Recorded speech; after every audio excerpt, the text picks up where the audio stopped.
Hello. Welcome everyone. Welcome to another stream. Happy Halloween.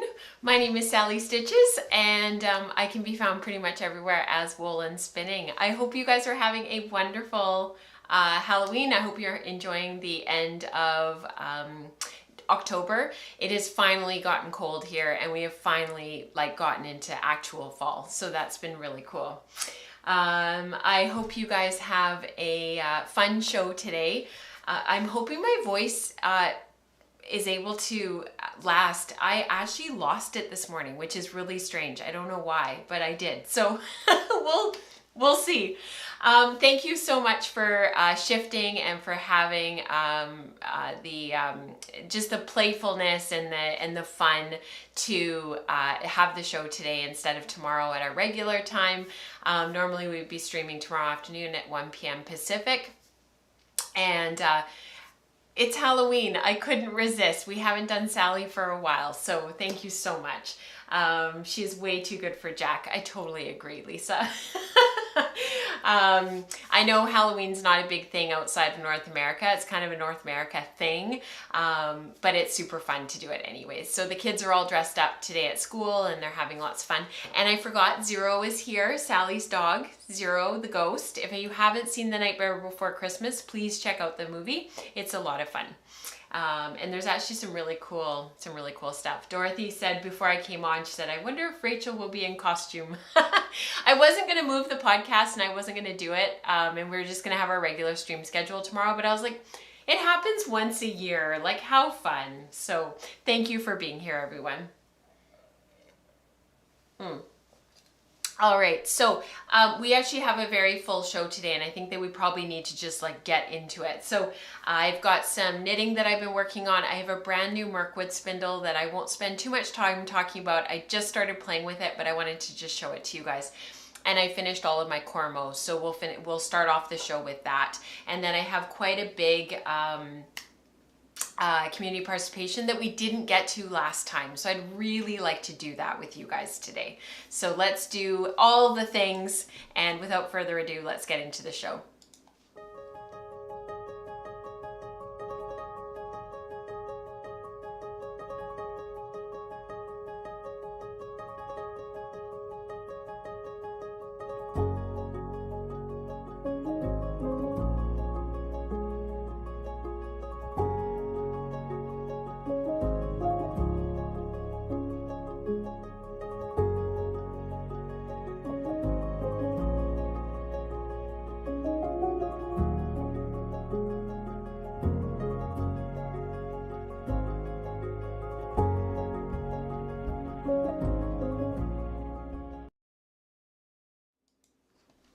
So we have had an absolute downpour here, tons and tons of rain. I am located just outside of Vancouver, British Columbia, in Canada.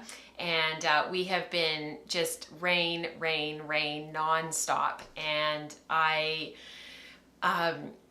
we had a break in the clouds about an hour ago, and it's actually some bright sun, some brightness. I'm not going to go so far as to say the sun, but there's some bright sky out there. It's a little bit brighter, but man, is it stormy today. And it's funny because the last 3 or 4 years, it's been Halloween night that I've brought out my winter jacket.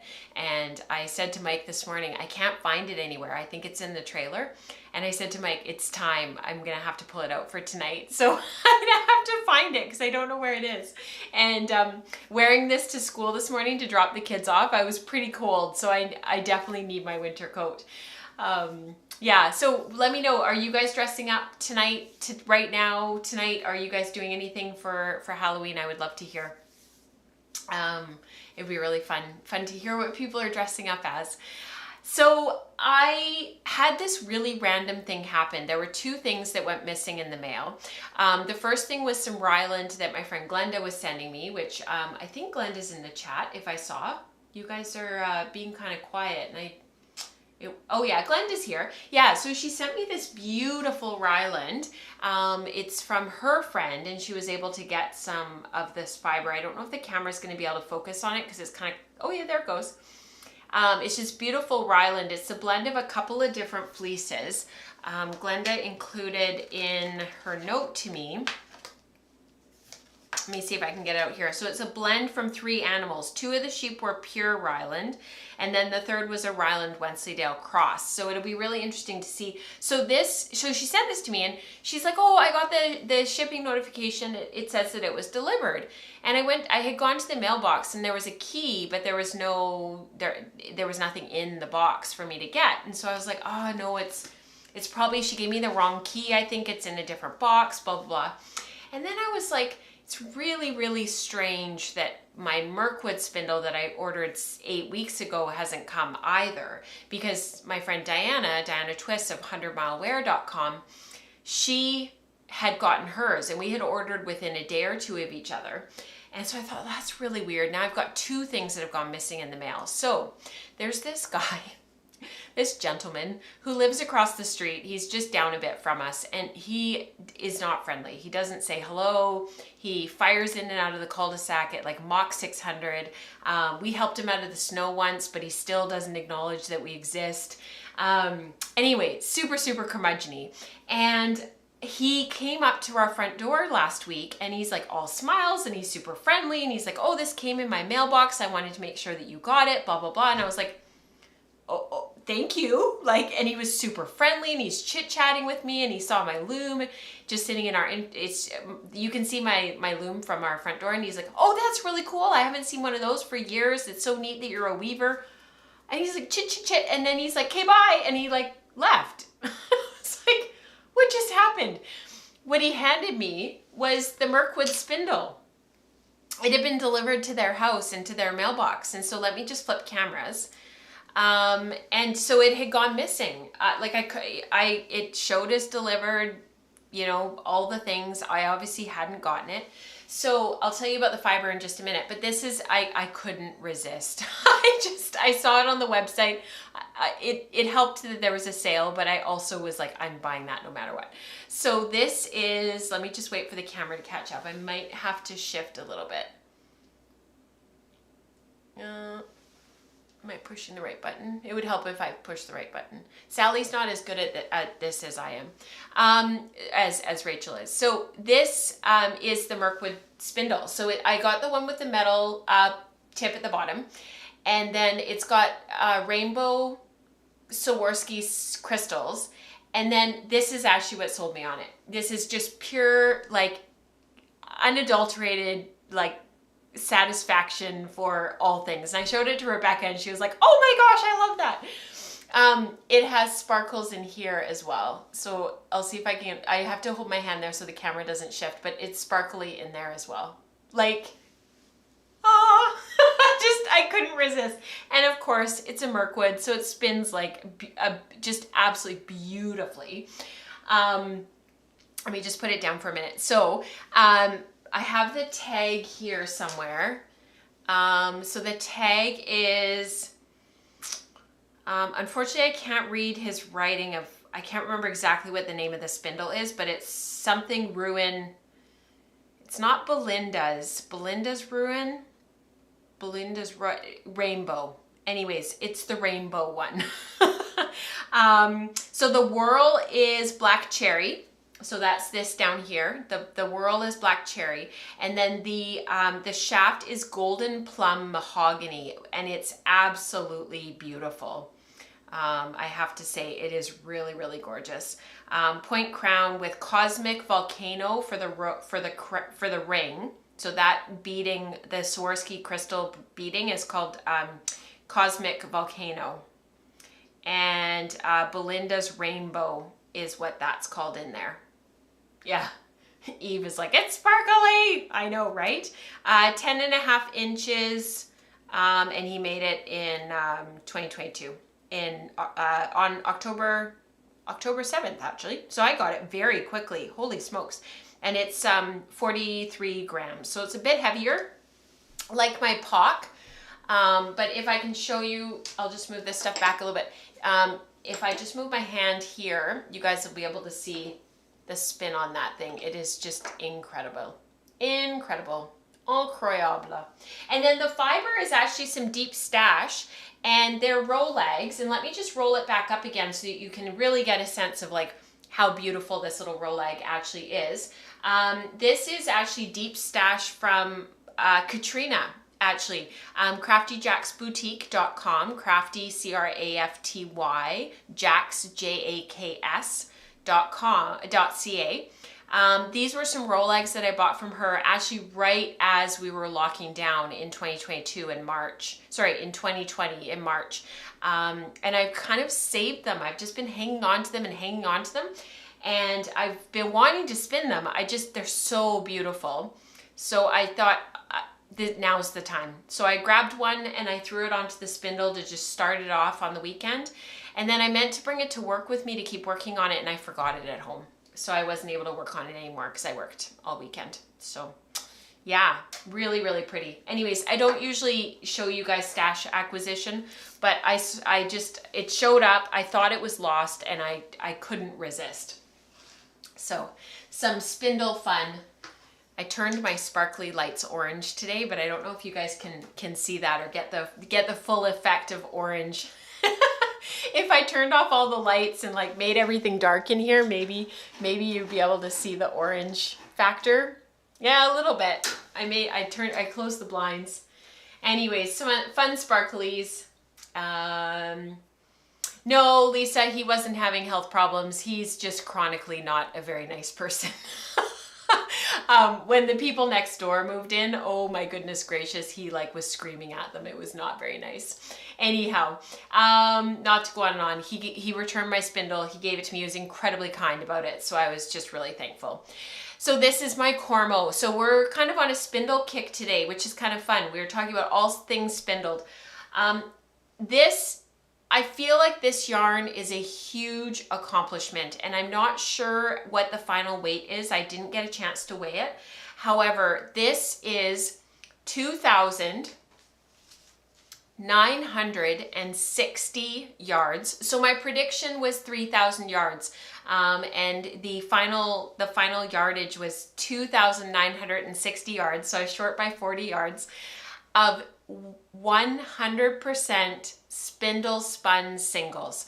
All of these singles were done on my support spindles or on my suspended spindles, and then I combined it all and plied it all together.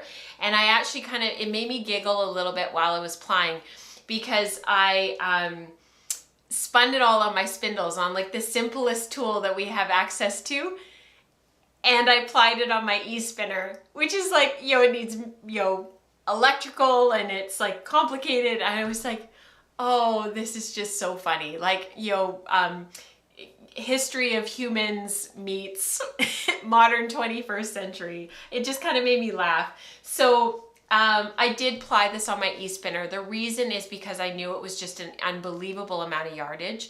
It was very, very fine, and I wanted a lot of twist in it. So if you see here in this skein, I tried to put quite a bit of twist into it. I wanted it to be a really strong yarn, in the sense of like, I knew that it was going to be lofty, and the singles were going to have lots and lots of air in them from all of that spindle spinning, especially because the majority of these singles are support spindle spun.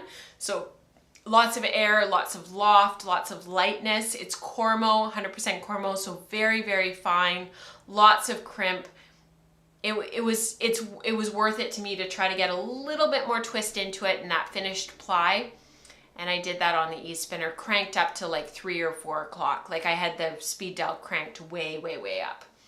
So yeah, almost 3,000 yards of fine spindle spun. And this little bitty skein is 200 yards, if you can believe it. It's very, very, very fine. This was the final bit of yarn that I was skeining when I was just finishing it up. This is not washed yet. And I just found myself like, it's just light as air. It's just, it's quite incredible.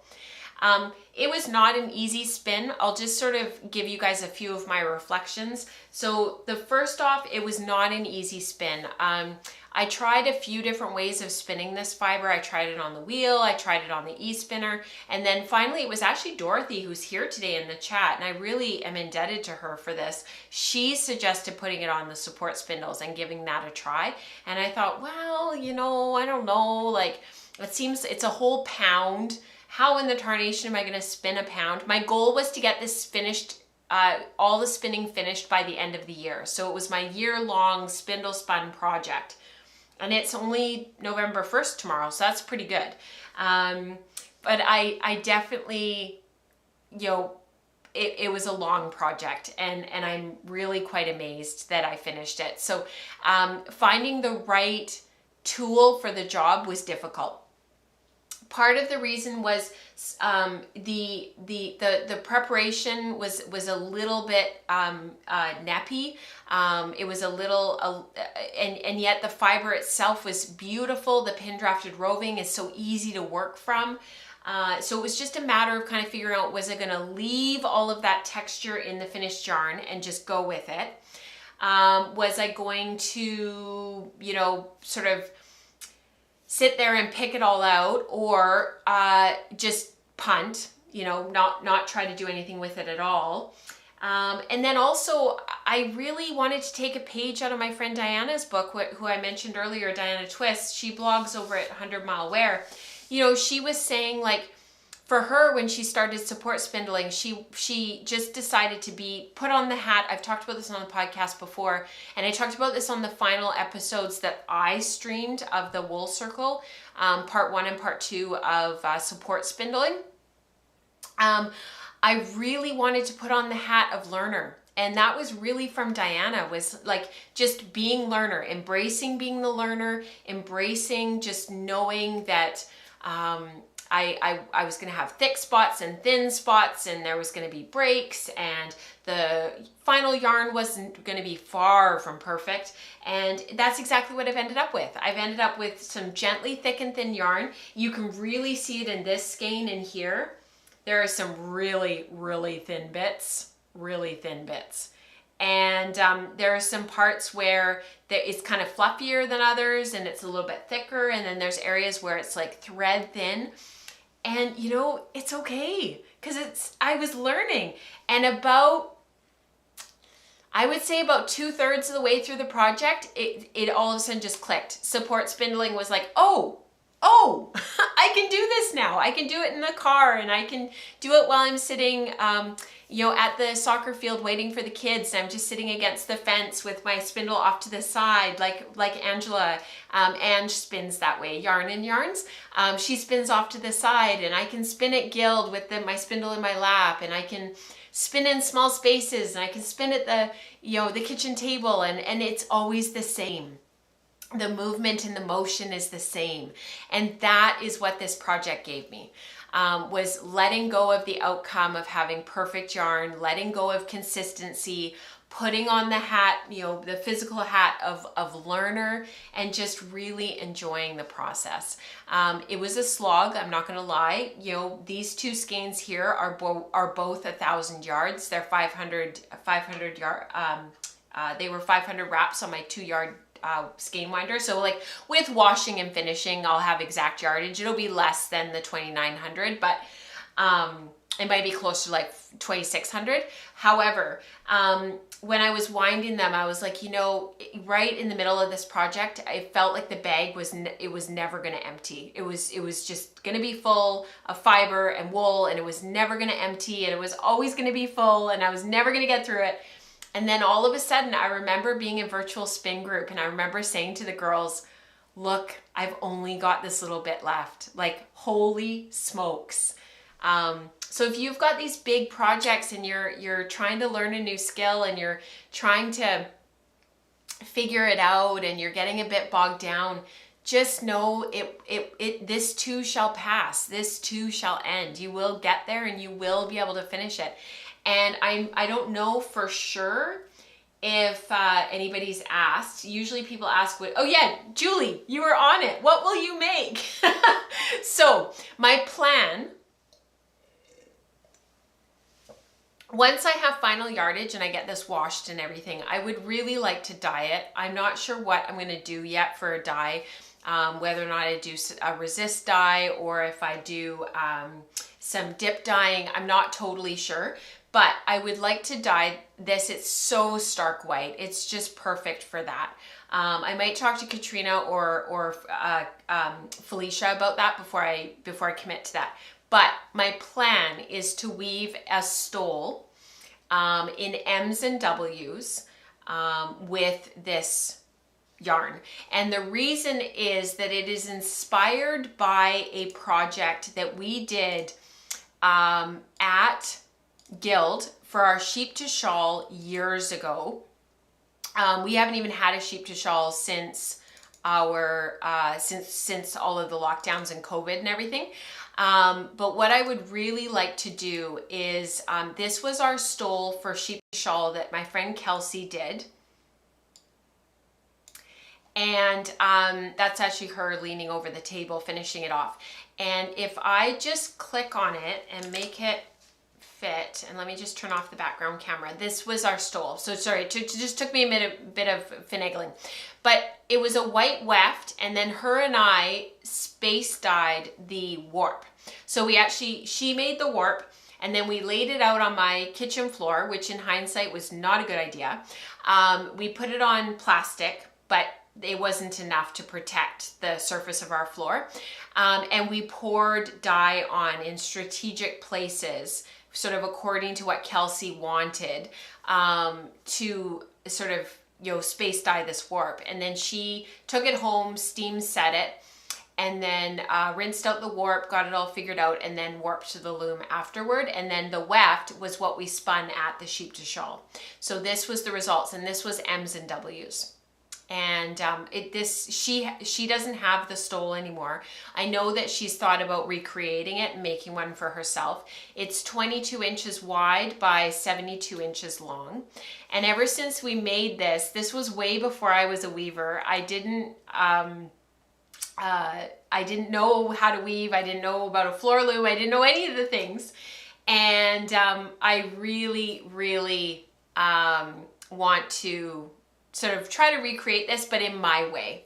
So it's kind of been percolating in the back of my mind ever since we made this as a group. And I thought Kelsey was just bang on with her aesthetic and what we were trying to create and the look, and she just really nailed it. And so now to kind of come back to the project and put my own twist on it and to use this yarn. This yarn is quite a bit finer than what we used for the sheep to shawl. For the sheep to shawl, we used a yarn that was more of a sport weight. This is a very fine fingering. So the ends per inch and the picks per inch and all that kind of stuff, which I'll talk about on the show as I make it, it will be different. I do have a blue floor. So not all of it, but there were places in the floor. We have a laminate hardwood, which is all, or sorry, a laminate plastic vinyl type floor, which is all being ripped out within the next few months. And there are spots on it that are all blue. And Mike was like, oh my gosh, we have to live with this. So we've been living with that floor for like quite a few years now with the blue splotches, but we knew we were ripping out the floor, so it wasn't a big deal. But the things you think you're like, oh no, this will be totally fine, and then it's not fine. Kaylee, I think for the Ryland, what I'm going to do with it actually is spin it quite fine. I am planning a 2-ply, and it will be for weaving as well. Yeah, so Dorothy's wondering, are you going to treat the warp in a special way since it will be the Cormo? I don't know what you mean by treat it a special way, Dorothy. What do you mean? Like, am I going to do anything different with the warp, or I'm not totally sure what you mean. So maybe if you could just clarify, like sizing it, or are you thinking about like the tension that it'll be under on the loom? Because that was something that I really realized in weaving with wool and stuff over the last year is the nice thing about wool, especially on my Louette Spring, is I don't have to pull it really super tight to get really nice salvages. So one of the things, I won't size this, but one of the things is that, as long as you don't really reef on the warp and make it really, really tight, remember that this yarn is set, so the M's and W's stole that I showed you, the blue and white one that Kelsey and I did with the Sheep to Shawl team, when her and I were figuring out the warp and everything, the set was about 22 ends per inch.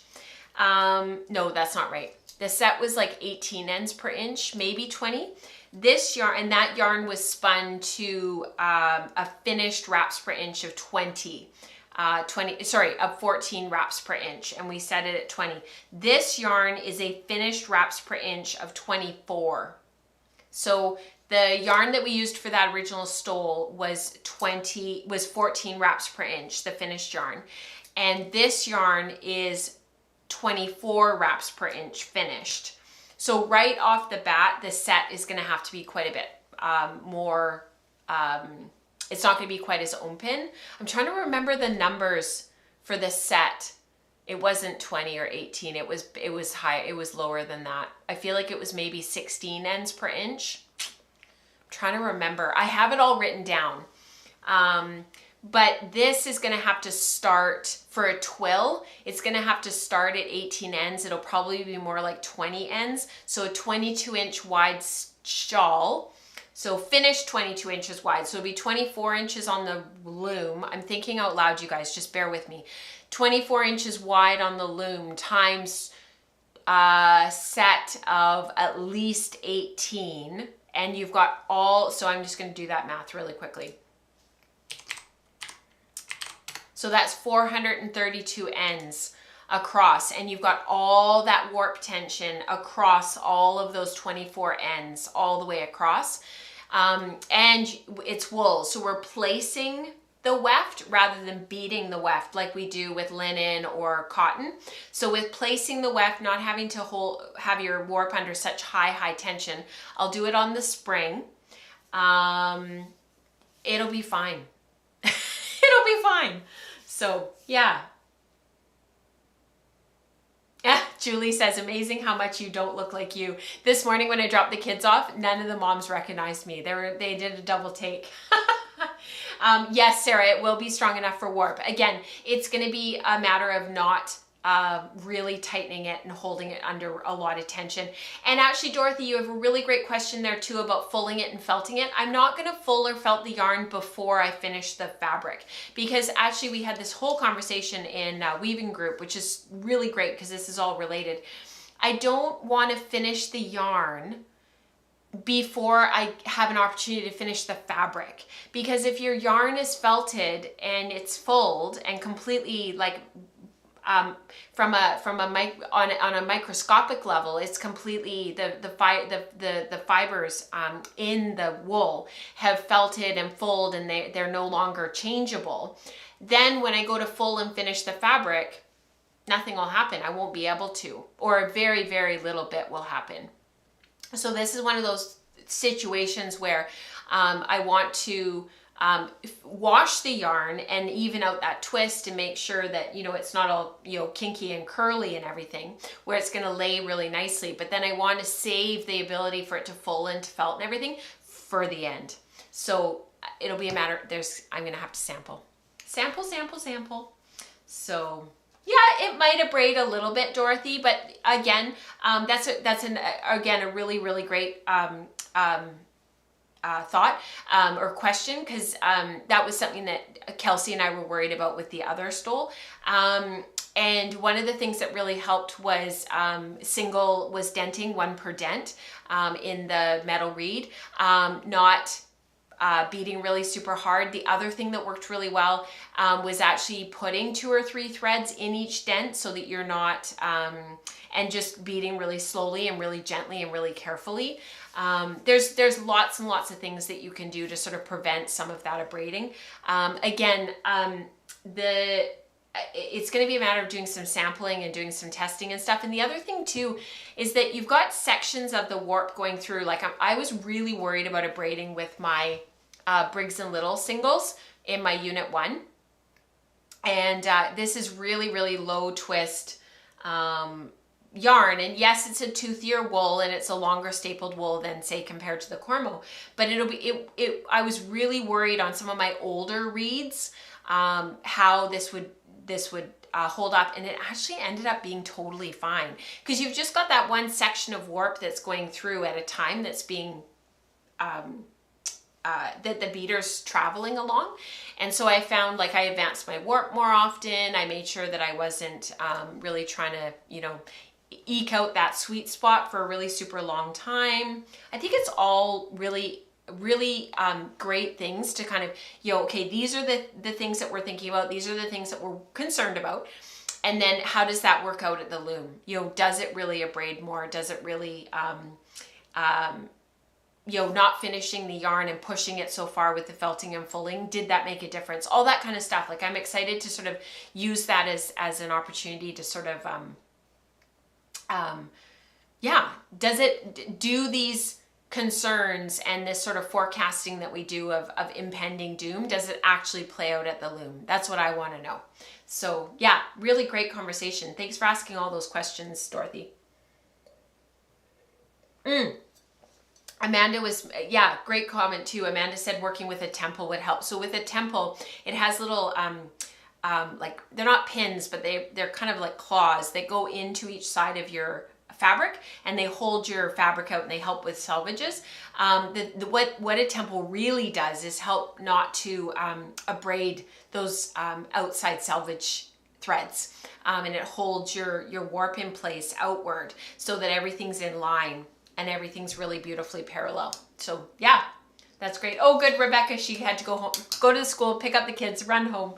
So they were super excited to see Sally today. So I hope that the girls are there.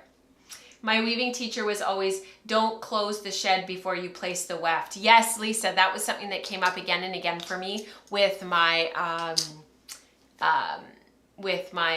Unit 1 stuff was beat with your shed open, beat her back, then beat, how did I do it?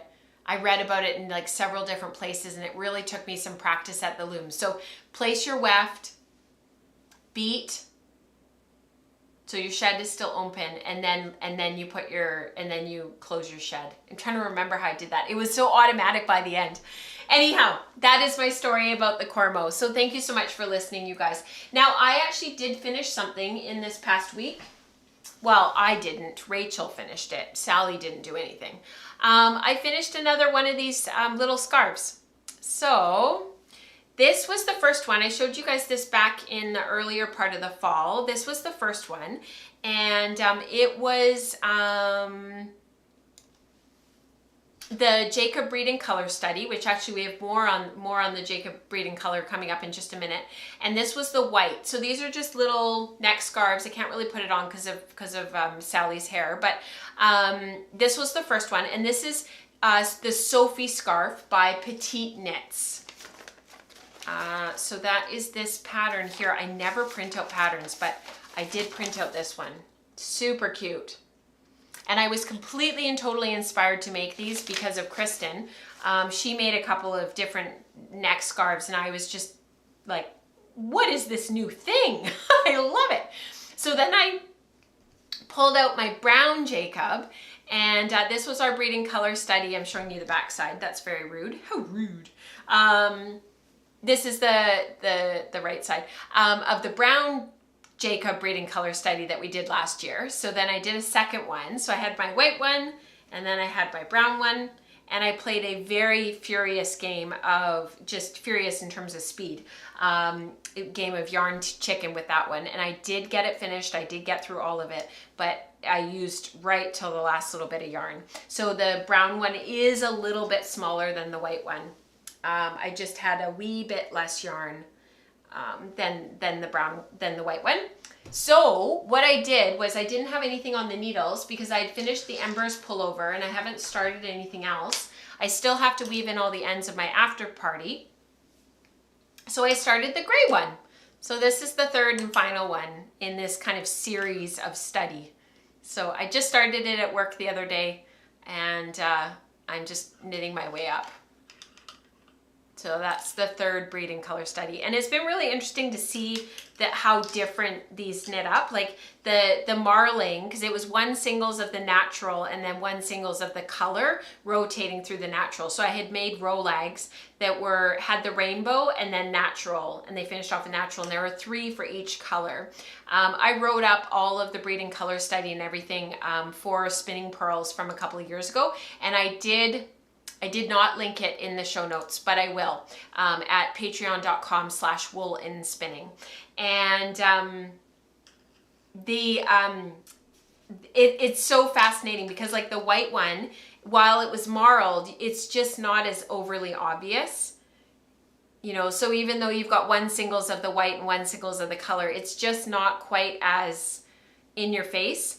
But the brown one, of course, you know, that dark brown, all that marling through there. And of course, this is super popular right now. There's been quite a few really cool sweaters that have come out with a marling, that use a marling yarn recently. And then the gray is kind of somewhere in between.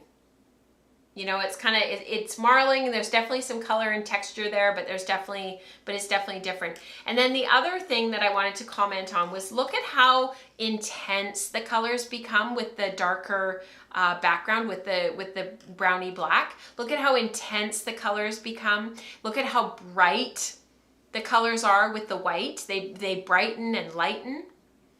The value increases. These ones, the value decreases. They become more moody, more intense. And then this one, they are completely muted. And the brightness and the intensity is completely removed. And so I think this is a really good way for you guys to see how white, black, and gray affect our colors.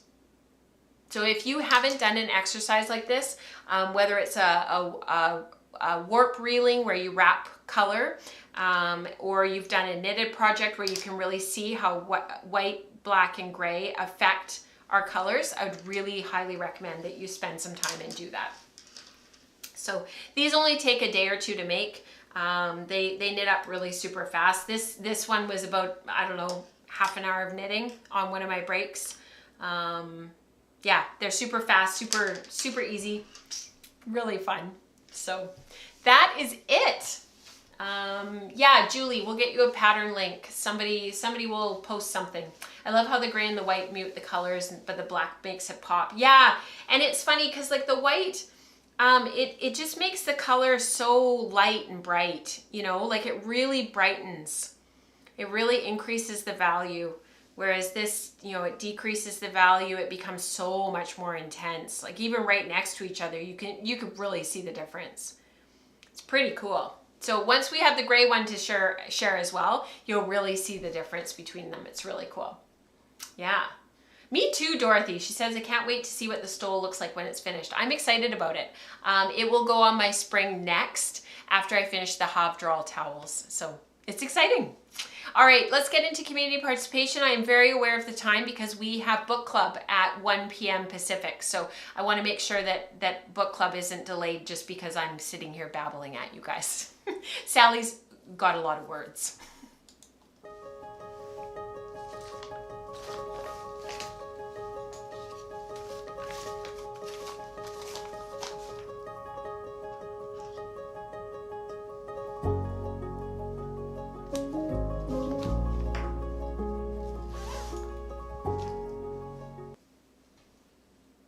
All right, community participation. Let me just make sure I have my screen here. Needs to go over here. Sorry, you guys, just give me 1 sec. I just realized everything's in the wrong spot. I need to be able to see chat. All right, so these are all of the alongs that are going on in the community at the moment. I did try to clean them up and simplify them. Our Radnor breeding color study is coming to an end in December. It doesn't mean that you are not still able to work on it. It just means that it's kind of coming to an end for the year. Our sock color study, I think Rebecca's planning on kind of keeping that ongoing. People have been really enjoying that and really working on a lot. So I think that is going to continue. And our spindle spun stitches, I think I'm going to put that one to rest until the spring when we kind of start up again with spindle spun summer. So I think we'll kind of do a rejig of all of our alongs. One of our alongs that'll be coming up for 2023 is our year of color and celebrating color. So I would like to do an along for that and kind of clean up and kind of start fresh, if you will. So if you have any questions, any comments, any suggestions, please get in touch. All right, so general makes and shares. This is from Suzanne. I am so pleased to be able to show you guys this. Suzanne just did a beautiful job. You can tell by her face, she's all smiles. I don't think that she's here today.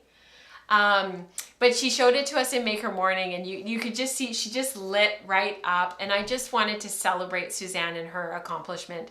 I finally finished my sweater that used most of my breeding color study on the Jacob in the yoke and ferrule bands around the lower body and sleeves. I am so pleased with my sweater. I enjoyed every step of the planning, the spinning, the planning, and knitting up this sweater. And Suzanne, it looks incredible on you, and I hope that you wear it a ton because it looks amazing. Incredible. And you can just tell by her face, she's just glowing. So much fun. This is from Sandra. I thought these were beautiful and I loved the photograph. I completed my first hand-spun project. I learned a lot with this project, mostly to make sure your ends are securely tied before soaking the skein. I have done that. I know what that's like. Let me just move so you can see all the photos. It was quite a tangled mess and I had to try to reset the twist. I'm glad I persevered. My next sock spin is already on the wheel and it's beautiful. Beautiful. Love it. Yeah, right? That's what I thought too, Rebecca. First hand-spun project. Beautiful socks. I know. Amazing. Amazing. That is truly amazing. It looks so good. That's about Suzanne's sweater. Yeah. Julie says, oh, Suzanne's sweater is wonderful. Yummy socks, yes. This is from Lee. I just had to celebrate this. I thought she did such a great job. She finally finished her second batch of Nest fiber. This was in the Charmante, I think that's how you say it, 3070 Rambouillet silk from their fiber club. I was part of Nest Fiber Club for a while and I love her colors and I think she does such a beautiful job. But I had to cut some things and that was one of the things to go. And I see the colors every so often. I'm like, oh, I just love them. My newbie spinning is still pretty inconsistent, but I think I did a much better job plying on this go. My first batch was underplied. I spun end to end and then reversed one of the ends to ply. I'm not crazy about how the colors go together in certain spots, so I've been saving each month's fiber since and will sort and blend like colors together when I have enough. Also, Lee, I would encourage you to knit with it because you might not like it in the skein or you might not like a certain part of the skein, but then when you knit with it, it completely changes. So just putting that bug in your ear. This is from Charisse. I finished the knitting for this Andrea Mowry cowl yesterday. It uses 2 Inglenook spins, one of which is a newer blend with lots of silk slubs. I have kind of gone back and forth with the fiber. Consistency obviously isn't a factor as you just let the slubs do their thing, although I made an effort to bury them in the fiber a little bit. And of course that'll help them to catch so that they don't work their way out. Slubs still went flying when I snapped the finished yarn and finally flying when I caked it on my ball winder, but not many fell off while knitting and I'm kind of smitten with the finished look. I love what this color work looks like. It's amazing. Just beautiful. I know, right? I think Lee's spinning does not look like newbie spinning either.